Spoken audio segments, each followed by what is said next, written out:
In this video, we're going to take a look at one simple example that explains how the actual communication takes place between client and the server.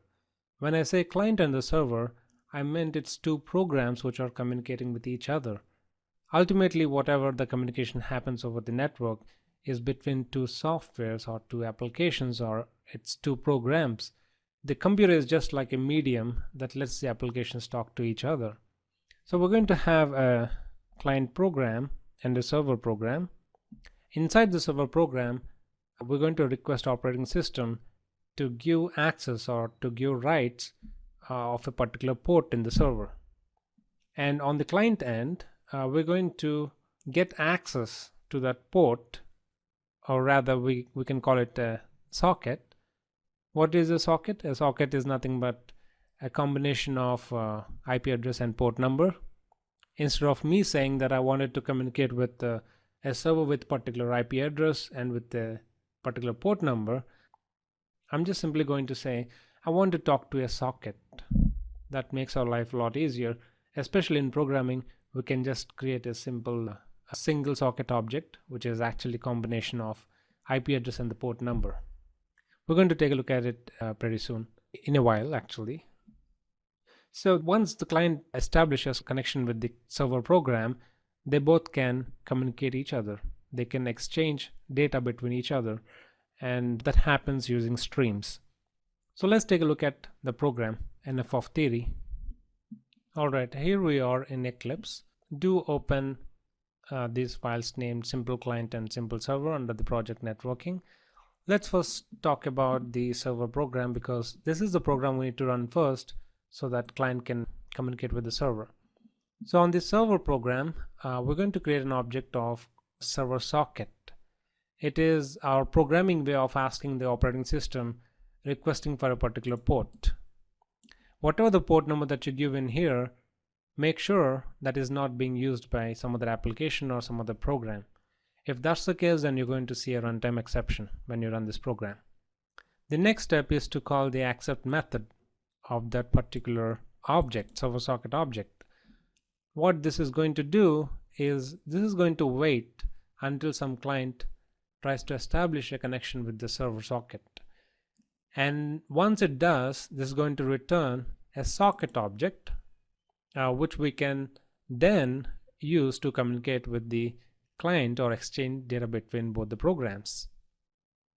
We're going to do the exchange of data using the streams. This socket object will now have an input stream which helps us retrieve the data from the stream, and the socket object will also provide the output stream, which lets the server program put some data out to the network so that client can take it. In my case, in order to insert the data, I'm going to use data input stream and data output stream.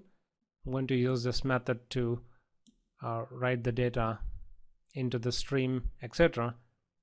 This section is all about the streams. If you're not aware of Java IO, Java input and output streams, then I would really request to go and explore that concept first. I've explained about it beautifully in my Java course. You may want to go take a look at it. So after that, I'm just simply gracefully closing all the streams. By the way, this is not the best practice. The best practice is to wrap these three lines in finally block so that the code would be more reliable. I'm not doing that because that would bring additional complexity to the code. To keep things simple for you, I didn't do that. But anyway, please go ahead and do that. Or better yet, you can use Java 9's new feature, which is try with resource. That would not only make our code more reliable, it looks a little compact as well. So that's it on the server program. And now once we run this program, this particular port in this current server's computer would be open for incoming traffic. On the client program, I'm going to create a socket object. This is like I'm requesting to connect to a server, and I'm providing the server's IP address as well as the port number to which the client wants to connect to.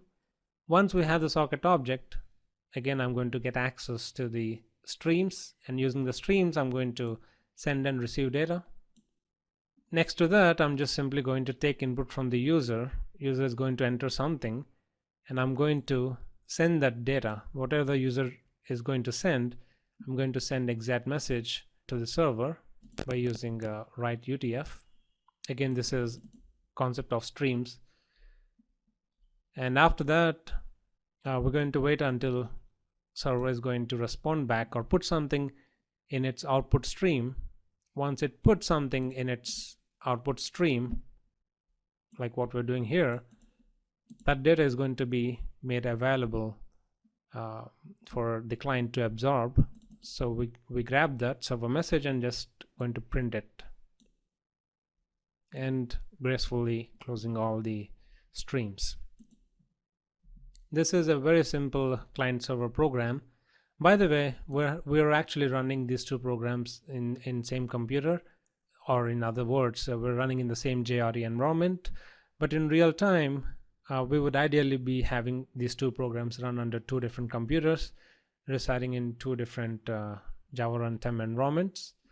So since this is a very simple example, it would be an overkill to run these programs on two different computers. But you can always do that without any problem. Anyway, let's try to run the program.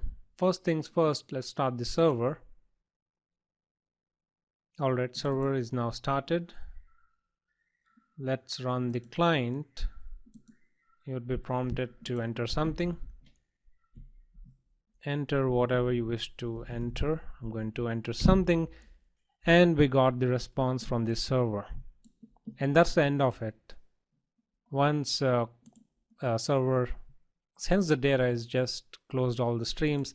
Same is the case with the client once it received the data from the server. Now, can you guess the protocol that we're using here to communicate? It's TCP. We're going to take a look at example of UDP as well pretty soon. We can say that we're using TCP here because we're trying to connect to a server socket and trying to establish some kind of a trust between two parties and then exchange the data using streams. This input stream is connected to the output stream of the server and vice versa. Alright, see you in my next video.